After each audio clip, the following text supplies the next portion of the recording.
Ahoy and welcome to this Narrowboat adventure. Today I'm here with John from Word on the Water and this is a floating bookshop. So, hello John. Hi. Would you like to tell me how you ended up with a floating bookshop? Well, I've been a bookseller most of my life now. I started a little stall at university in the student union and worked up to having a market stall in Archway, which is still going, Word on the Street.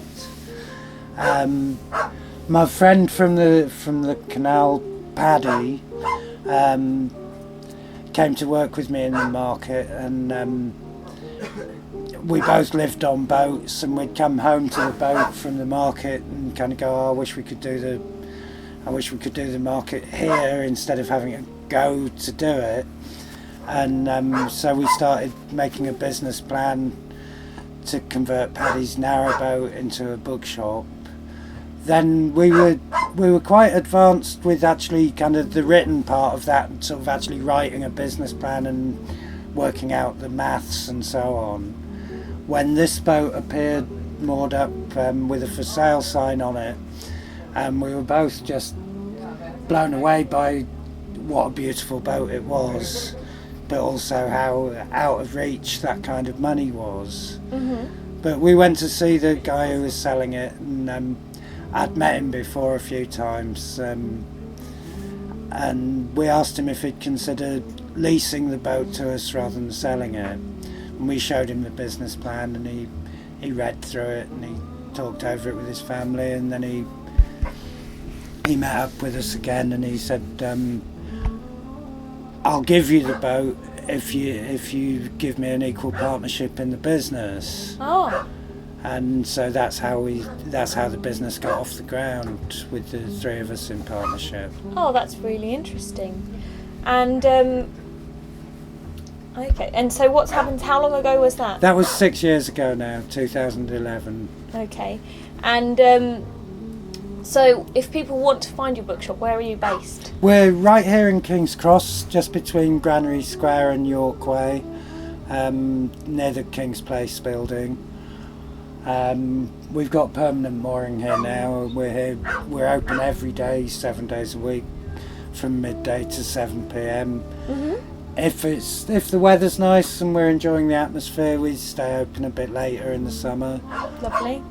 And you were telling me earlier you have music here as well sometimes too. There's 7 or 8 musicians who play in rotation. Sometimes they play together, sometimes separately.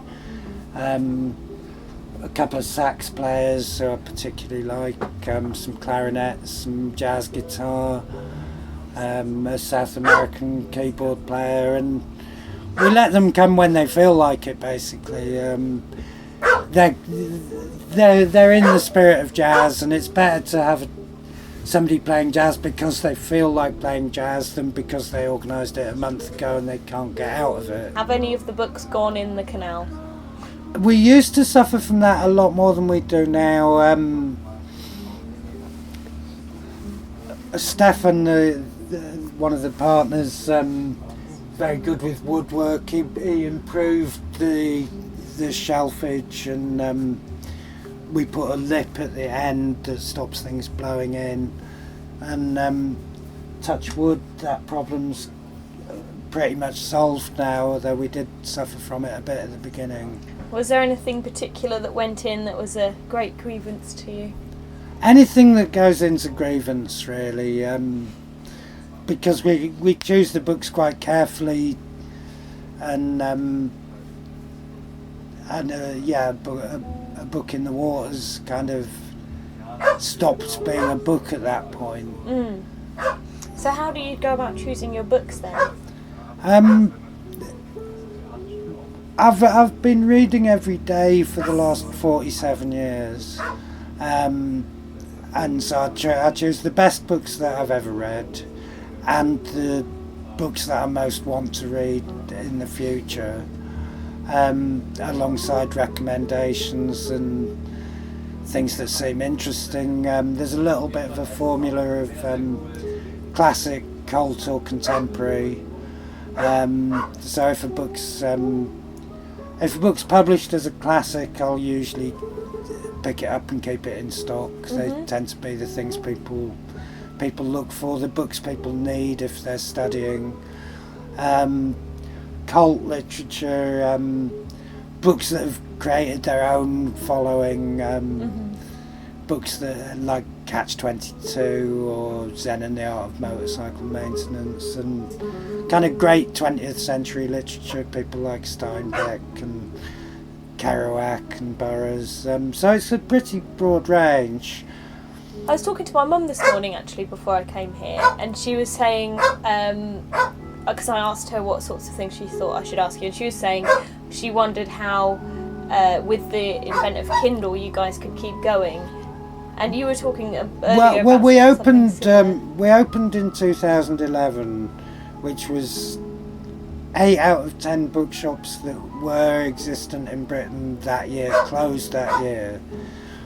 So we were bucking the trend, because while the publishing industry and some of the borders closed down, the publishing industry was in despair, but we always had faith in the book because of our own relationship to books and reading.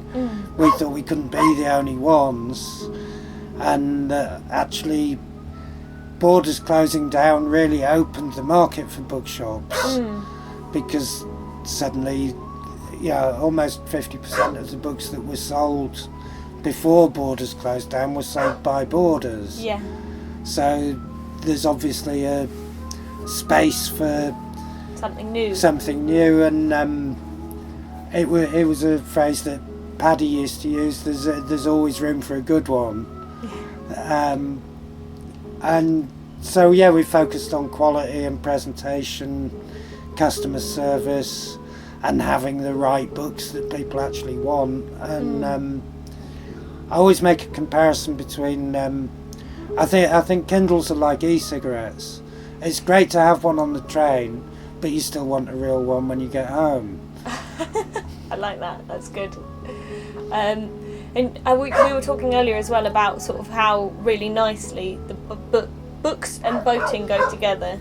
Well, there's a hidden connection that it's almost subconscious that makes it just feel like a boat is the right context for a book. And I've thought about it long and hard over the years, and I think the canals are still here 100 years after they were made obsolete by technology with the invention of the railways, and the canals are still here because people love them, and books will still be here in another 100 years despite e-readers and Kindles and iPads, because of that love that people have for them.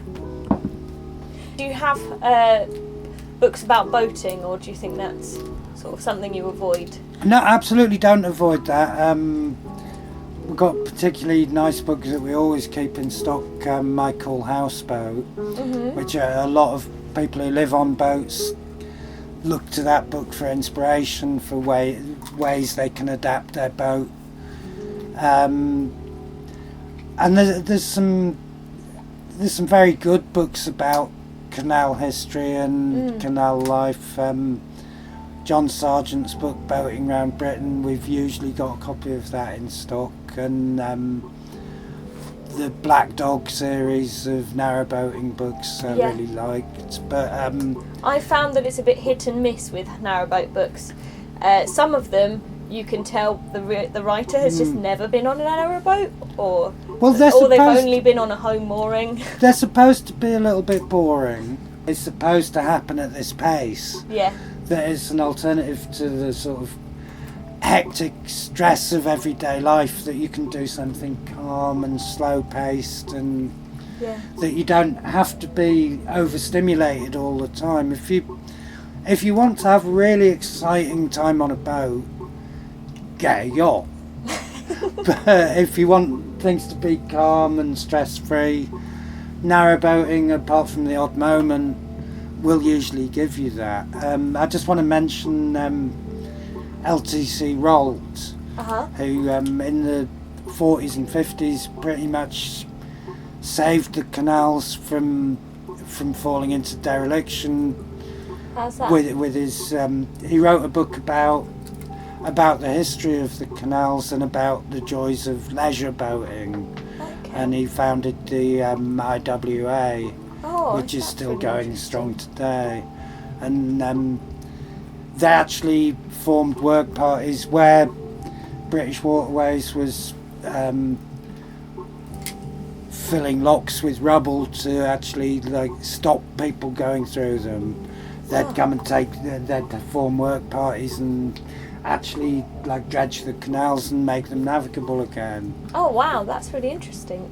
I'll have to read It's that a great book. I think it sounds really interesting. And if people want to find out more about you, where should they go to do that? Our Facebook page has got some really good content on there. That's at Word on the Water on Facebook. We tweet on average twice a day. That's at Word on the Water as well. With some encouragement from my daughter, we've started doing Instagram, and that's Word _on_the_water on Instagram. That seems to be growing rapidly. And people do like the sort of artistic element of the project. It's very photogenic, and books always look good in a photograph. Yeah. And boats likewise. Great. And so my last question is just simply going to be, what is your favourite book on the boat at the moment? We've got a Jack Kerouac first edition on the boat at the moment, which I'm very proud to have. I like a lot of the poetry books. The book I'm reading right now, Divisadero by Michael Ondaatje. We always keep some William Faulkner on the boat because he's my favourite writer.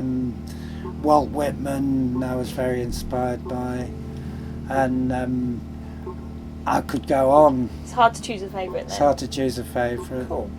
Great, well thanks very much for chatting with me. Thank you very much for watching. If you'd like to find out more about John and the Word on the Water, I'll put some links down below. Please join us again on this Narrowboat adventure by clicking subscribe, and have a great day. Bye! Bye, thank you.